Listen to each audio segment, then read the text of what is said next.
জয়গুরু বন্ধুরা, সোনার তিথি সংসারে আরও একটা নতুন ব্লগে তোমাদেরকে স্বাগত।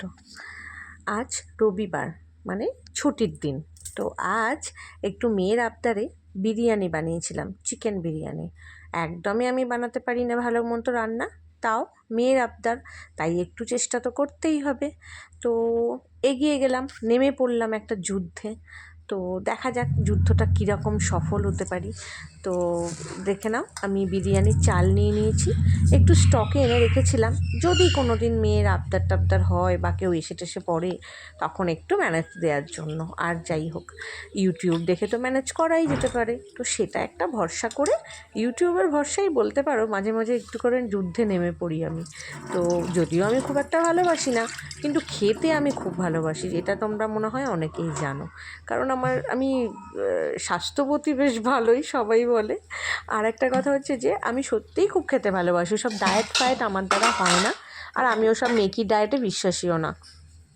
মন যা চায় তাই করো ভাই, মন ভালো থাকলেই শরীর ভালো থাকবে, এটা হচ্ছে সব থেকে বড় টেকনিক। তো যাই হোক, আমি চালটা একটু ভিজিয়ে রেখেছিলাম 1 ঘন্টা মতো আগে, অনেকটা দেরি হয়ে গেছিলো আজকে, তাও মোটামুটি 1 ঘন্টাখানেক আগে আমি একটু চালটা ভিজিয়ে রেখেছিলাম। আর আজকে মানে চিংড়ি মাছও একটু আনা হয়েছিল, চিংড়ি মাছগুলো আজকে আর কিছু করিনি, অলরেডি অনেক লেট, চিংড়ি মাছ বাছারও সময় নেই, চিংড়ি মাছটা জাস্ট একটু ধুয়ে কৌটো করে আমি ডিপে ঢুকিয়ে দিয়েছি। সত্যি কথা, কারণ আজকে যদি চিংড়ি মাছটা বাছতে যেতাম তাহলে আমাকে বিরিয়ানিটা বিকেলবেলা খেতে হতো। এমনিতেই রবিবার ছুটির দিন, গায়েলানি, তার উপরে একটা অন্যান্য কাজও থাকে। তোমরা জানোই আমার কোনো কাজের দিদি নেই, সমস্ত ঘরের কাজ আমাকে একাই করতে হয়, তো সবটা সামলে না আমি এত জলদি করতে পারি না। তো দেখো, বিরিয়ানির যে মাংসগুলো সেগুলো কিন্তু একদম মানে বিরিয়ানির টাইপেরই, ঠিক আছে। এত ভালো ভালো লেগ পিসগুলো ছিল না, আমার মনটা পুরো খুশ হয়ে গেল। দেখো, মাংসটা আমি ভালো করে জলে ধুয়ে নিয়েছি, ঠিক আছে। তো এরপর হাতে সময় কম ছিল বলে চিকেনটা একটু বড় বড় ছিল পিসগুলো, তো সেই জন্য একটু সেদ্ধ করতে হবে ভালো মতো, যাতে চিকেনগুলো একটু নরম হয়। তো তার জন্য একটু ম্যারিনেশনের তো প্রয়োজনই। তো ম্যারিনেশনে অনেক কিছুই দেয়, বাট আপাতত আমি হাতের কাছে শুধু টক দই আর গোলমরিচটা চটজলদি পেয়ে গেছিলাম, তো ভাবলাম এটা দিয়ে এখন আপাতত ম্যারিনেশনটা একটু সেরে রাখি। টক দই দিয়ে রাখলে বলে নাকি মাংস অনেক তাড়াতাড়ি নরম হয়ে যায়, তো আমিও সেটাই দেখলাম, তাই হলো। তো যাই হোক, আমি টক দই আর গোলমরিচ দিয়ে, দেখতেই পাচ্ছ গোলমরিচ খুব বেশি যে ছিল এরকম সেটা নয়, তো যাই হোক গোলমরিচ আর টক দই দিয়ে মোটামুটি মাংসটাকে আমি একটু ম্যারিনেট পর্যায়ে রেখে তারপরে আমি বাকি অ্যারেঞ্জমেন্টগুলো করেছি। দেখো, যতই মনে হয় যে বিরিয়ানি মানেই তো ওই তো চিকেন করলাম, করো আর ভাত করো দিয়ে ভাই মিশিয়ে নাও, এত সহজ নয় বন্ধু, একটু হলেও খাটনি আছে। হ্যাঁ, হয়তো একদম প্রপার রেস্টুরেন্টের ওয়েতে আমরা ঘরোয়াভাবে করি না, ঘরোয়াভাবে যার যেরকম মনে হয় সে সেভাবেই করে। আমার কাছে কথা হচ্ছে খাবারের টেস্টটা ভালো হলেই হলো, আর রান্নাটা তোমার মন থেকে তুমি মন দিয়ে করতে পারলেই হলো। তুমি রান্না করছো অথচ তোমার খুব বিরক্ত লাগছে, তাহলে আমার মনে হয় না সেই রান্না তুমি যত উপকরণই দাও না কেন ভালো হবে। আর তোমার যদি ইচ্ছে করে যে আমি একটু ভালো রান্না করে আমার মেয়েটাকে ভালো মতো খাওয়াবো বা আমার পছন্দের কোনো মানুষকে খাওয়াবো, তাহলে তোমার সব রকম উপকরণ না থাকলেও কিন্তু রান্নাটা ভালো হবে। কি আমি কি ঠিক বলছি? একটু আমাকে কমেন্ট করে জানিও তো যে আমি কিছু ভুল বললাম কি না।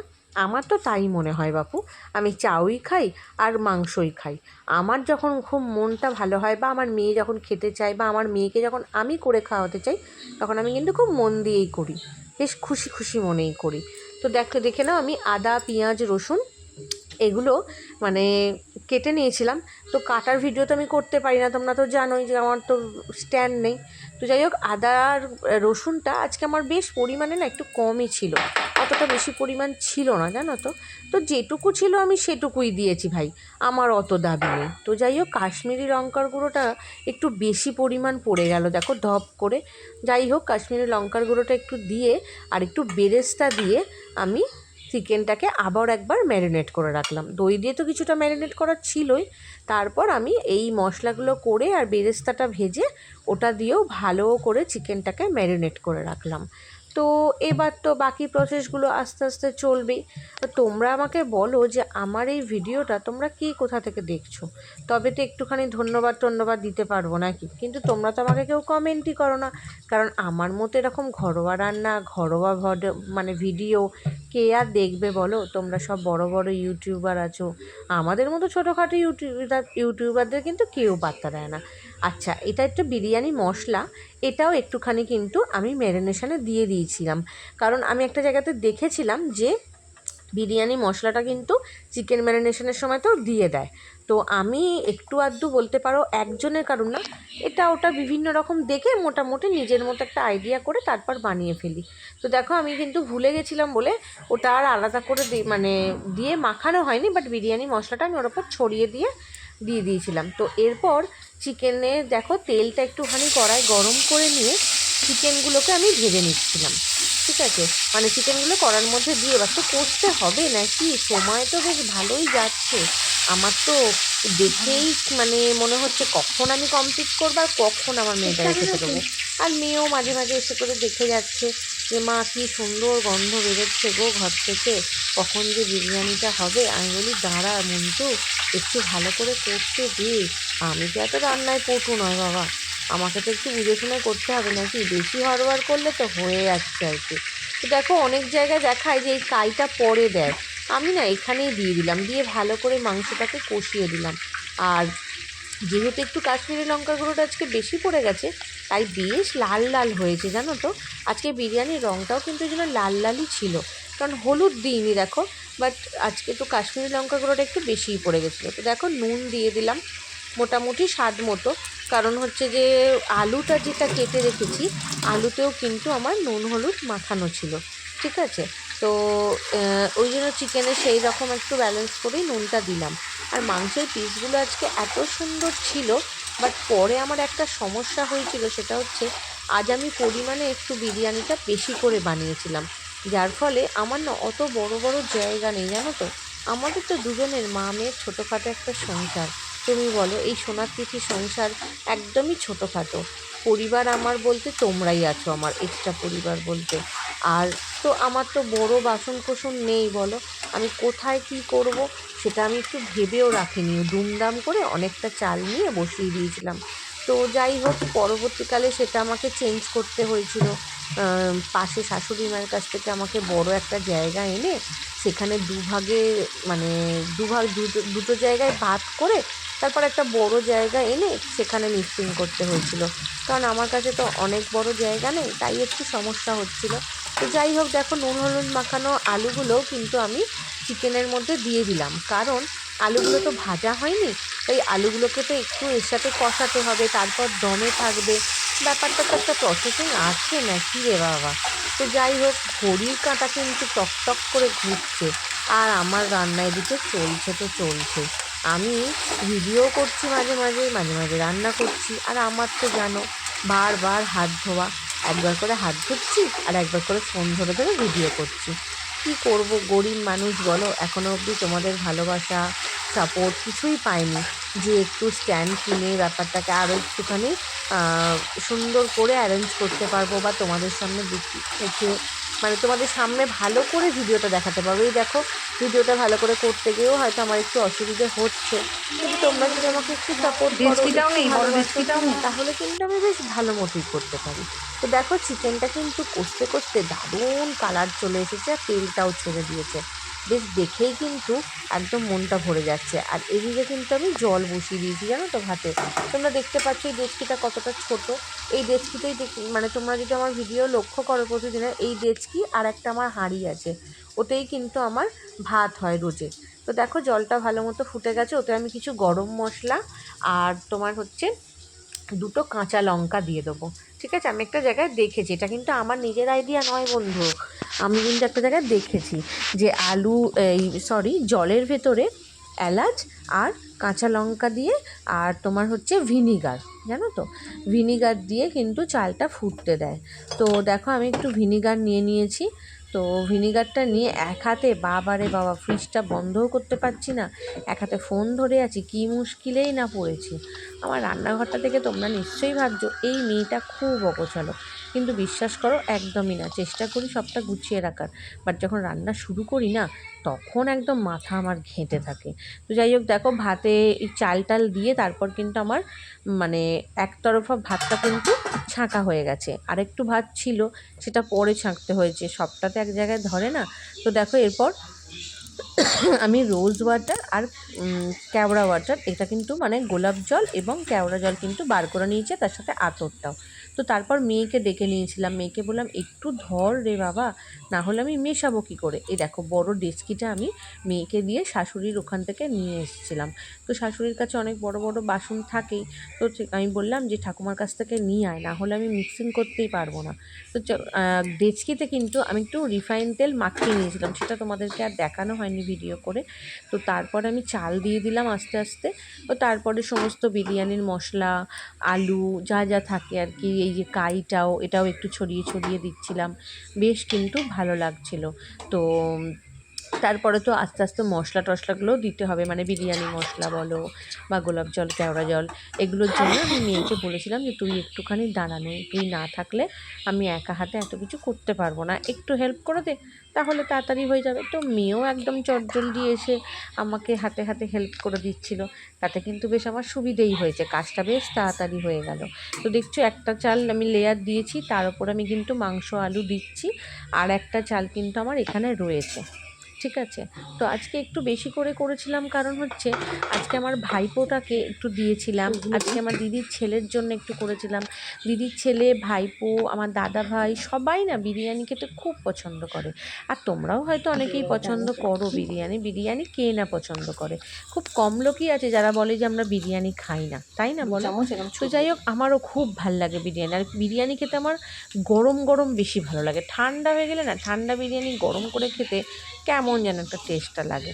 তো যাই হোক বিরিয়ানিটা মোটামুটি মশলাগুলো দেওয়া হয়ে গেছে, আর এদিকে বিরিয়ানি মশলাটাও আমি মেয়েকে বললাম একটু একটু দিয়ে দে, আর ও তো অতটা পরিমাণটা ঠিকঠাক বুঝতে পারছে না, আর ভিডিওর মধ্যেও আমি যদি সেরকম খুব কথা বলি তাহলে ওভার ভয়েস হয়ে যাবে। তো সেই জন্য আমি ওকে ইশারা করে করে বলছিলাম যে তুই একটু অল্প অল্প করে দে, ও গাদাখানেক করে বিরিয়ানির মশলা তুলছে আর দিচ্ছে, আমি ওকে দূর থেকে ইশারা করছি আর দিস না রে, আর দিস না। তো যাই হোক ও বাচ্চা মানুষ, ওকে আর অত মানে পরিমাণ বুঝতে পারে বলো, আমারই এখনও মাঝে মাঝে মাথায় পরিমাণ মাথায় ঢোকে না যে কী দিচ্ছি কে জানে বাবা। তো দেখো আর একটা লেয়ার আর এক ভাত এগুলো কিন্তু বাকি ছিল, তো এইগুলো এবার দিয়ে দেবো। ও ততক্ষণ এগুলো গোলাপ জল আর কেওড়া জলটা রেডি করছে, ও ছোট মানুষ তো তাই অত তাড়াতাড়ি করে পারে না, বুঝেছো। তো ধীরে সুস্থে দিচ্ছে। তো আমি ওর তখন হাত ধুয়ে আমি ভিডিওটা করছিলাম। তো আমি এরপর যখন দেখছে যে আমি বারবার বিরক্ত হচ্ছি যে তাড়াতাড়ি কর তাড়াতাড়ি কর, তখন আমাকে ও বলছে মা তুমি তাহলে বরঞ্চ গোলাপ জল আর কেওড়া জলগুলো দাও, আমি বরঞ্চ ভিডিও করছি, কারণ আমি বাপু অত তাড়াতাড়ি করতে পারবো না। তো দেখো কাজের ক্ষেত্রে সত্যিই পরে ভাবলাম ও তো বাচ্চাও ছোট মানুষ, ওকে আর অত তাড়াতাড়ি করতে পারে, আমি নিজেই এখনও ঠিকঠাক গুছিয়ে করতে পারি না, এই তোমাদের জন্য একটু ভালোবেসে করি, কিন্তু তোমরা তো আমাকে ভালোবাসা দাওই না। আমি তো তোমাদের একটু ভালোবাসা পেলে আরেকটু তৈরি হয়ে নিতাম, যে আরেকটু ভালো করে যাতে তোমাদের সাথে শেয়ার করতে পারি, বাট কী আর করা যাবে, অপেক্ষায় আছি। আমরা তো অপেক্ষা আর সময় এগুলোকেই তো বেস করে চলতে পারি, আমাদের মধ্যে আর কী আছে বলো, আমরা একে অপরকে সময় দিতে পারি, একে অপরের জন্য অপেক্ষা করতে পারি যে তোমরা কবে আমাকে সেই ভালোবাসাটুকু দেবে, আর আমি আমার মেয়েটাকে নিয়ে খুব ভালো থাকতে পারবো। তোমাদের সবার ভালোবাসা না পেলে আমি মেয়েটাকে নিয়ে ভালো থাকবো কী করে বলো। আমার এই চলার পথে তোমরা আমার অনেক অনেক অনেকটা শুভাকাঙ্ক্ষী, তোমরা আমার পাশে থাকলে আমি আমার মেয়েকে নিয়ে অনেক দূর যেতে পারবো, এই আশাতেই কিন্তু আজকে এই চ্যানেলটা খোলা। তারপর জানি না কী হবে জীবনে, আমি সব কিছুটাই সময়ের ওপর ছেড়ে দিই, আমার জীবনে অনেক কিছু ওঠা পড়া আছে, যারা আমার খুব কাছে তারা জানো, যারা আমার এখন বন্ধু হচ্ছে তারা হয়তো সবটা জানো না, কিন্তু হয়তো কিছুটা আন্দাজও করে নাও। আমার এই সংসারটা শুধুমাত্র আমার আর আমার মেয়ের, জানো তো, একান্ত আমাদের দুজনের। আমরা দুজনে যে কী ভীষণ মাঝে মাঝে ভালো সময় কাটাই, হ্যাঁ মেয়েটার ওপর হয়তো রাগারাগি করি, চিৎকার চেঁচামেচি করি মেয়ের পড়া নিয়ে, কিন্তু মেয়েটা আমার খুব সাপোর্টিং, জানো তো, ও আমার খুব ভালো প্রিয় একটা বন্ধু বলতে পারো। আমি সব কথা ওর সাথে শেয়ার করি, ওর সব কথা আমি শুনি, আমরা খুব ভালো টাইম স্পেন্ড করি। আর আজকে যখন আমি এই ভিডিওটা এডিট করছি ও তখন বাড়িতে নেই, ও মামার বাড়ি গেছে, কালকে গোপাল পুজো আছে, তো তাই আমার মায়ের কাছে, আমার বৌদির বাড়িতেও গেছে। এই যে ভাইপোকে বললাম বিরিয়ানি পাঠিয়েছি, ওই ভাইপোর হাত দিয়েই, মানে ভাইপোরকেই বিরিয়ানিটা ওর হাত দিয়েই পাঠিয়েছি, ওকে দিয়ে এলাম। ও না থাকলে না আমার খুব একা একা লাগে, ঘুম আসতে চায় না, একা একা শুয়ে থাকি। ও যে আমার কি ভীষণ সবসময়ের সঙ্গী, তোমাদেরকে কি বলবো। ওর সাপোর্ট না পেলে, ওর সঙ্গ না পেলে আমি হয়তো এই লড়াইটা করতেও পারতাম না। আমার জীবনের যে একটা কঠিনতম লড়াই আমার চলছে, সেটা হয়তো করেই উঠতে পারতাম না। ওর সঙ্গ পেয়েছি বলেই হয়তো করছি। তো যাই হোক, এদিকে দেখো বিরিয়ানিটা কিন্তু আমার সেকেন্ড লেয়ারও কমপ্লিট হয়ে গেল, ঠিক আছে। কাইটা তো মেয়ে বলছে মা রাখো একটু, আমি খাবো আমি খাবো, এরকম করছে। তো যাই হোক, দেখো আমার কিন্তু সমস্ত বেরেস্তা টেরেস্তা দিয়ে আমি কিন্তু একদম এটাকে দমে বসিয়ে দিয়েছিলাম, ঠিক আছে। সবটা আর ভিডিও করা হয়ে ওঠেনি। তো দেখো এটা কিন্তু আমি পুরোটা দমে বসিয়ে দিয়েছি, সব রেডি হয়ে গেছে। আমাকে দেখাচ্ছে, দেখো আমাকে তো যা জঘন্য দেখতে লাগছে, পুরো মনে হচ্ছে কাজের মাসি। তো দেখো তারপরে আমি এগুলো মিক্সিং করে দিচ্ছিলাম, গোলাপ জল কেওড়া জল দিয়ে আমি একদম মিক্সিং করে দিচ্ছিলাম। তো আমার বেশ বিরিয়ানিটা দেখেই মনে হচ্ছিল যে কেমন হবে কে জানে। তোমরা হয়তো দেখে কিছু ভুলভ্রান্তি ধরতেই পারো, আমার হতেও পারে কিছু ভুলভ্রান্তি, আমি তো অতটা প্রপার ওয়েতে পারি না। তো যতটুকু আমার একটা সমস্ত চ্যানেলের কিছু কিছু ভিডিও দেখে দেখে যতটা একটা আইডিয়া, নিজের আইডিয়ার বশেই করেছি। হ্যাঁ, হয়তো একটুখানি মশলাটা বেশি হয়েছে, এটা আমারও আন্দাজ হচ্ছিল যে বিরিয়ানি মশলাটা হয়তো আমি একটু বেশি দিয়ে ফেলেছি। তো যাই হোক, করতে করতে হয়তো এটা অভ্যেসে দাঁড়িয়ে যাবে। এরপর আর দেখা যাক কী আর করা যাবে। যা হয়েছে তা হয়েছে ভাই। তবে খেয়ে কিন্তু মেয়ে বলেছে ভালোই হয়েছে, শুধু একটু নুন কম হয়েছিল জানো তো, পরে একটু নুন অ্যাড করে খেতে হয়েছে। বাকি কিন্তু মোটামুটি ঠিকই ছিল স্বাদটা। আর রেস্টুরেন্টের মতো বিরিয়ানি কি আর আমরা বানাতে পারি বলো। এই যে আবার বিরিয়ানি মশলাটা দিচ্ছি, পরে মনে হলো বিরিয়ানি মশলাটা না দিলেই বুঝি ভালো হতো। তো যাই হোক, সমস্তটা দমে বসিয়ে আমি বাকি রান্নার বাসনগুলো কিন্তু মেজে ফেলেছিলাম। কত বাসন দেখছো তো, একসাথে কি সব মাজা যায়। দেখো এবার কিন্তু আমি বিরিয়ানিটা দম থেকে খুলে তারপর কিন্তু আমি খাবার প্রিপারেশান নেবো। বাবা পেটে একদম ছুঁচোয় ডন মারছে, আর কোনো কথা নয়। এইবার একদম ডাইরেক্ট খেতে চলে গেছিলাম জানো তো। আর কোনো কথা বাড়ালেই না পেটের ছুঁচো একদম পেট থেকে বেরিয়ে আসবে, এমন জোর খিদে পেয়ে গেছিলো, মেয়েরও তাই। তো দেখো আমি কিন্তু বিরিয়ানিটা পুরোটাই রেডি করতে পেরেছি মোটামুটি, মানে দমে কিন্তু বেশ ভালো মতোই হয়ে গেছিলো। তো আমি না একা হাতে ওই বড় ডেচকিতে না মিক্সিংয়ের ঠিক রিস্কটা নিতে পারছিলাম না। তো সেই জন্য আর বেশিক্ষণ হাতে ফোনটা নিয়ে মিক্সিং করিনি, ভালোভাবে পরে বসে মিক্সিং করে মেয়েকে খেতে দিয়েছিলাম। সবাই তোমরা ভালো থেকো, দেখা হচ্ছে পরের ভিডিও।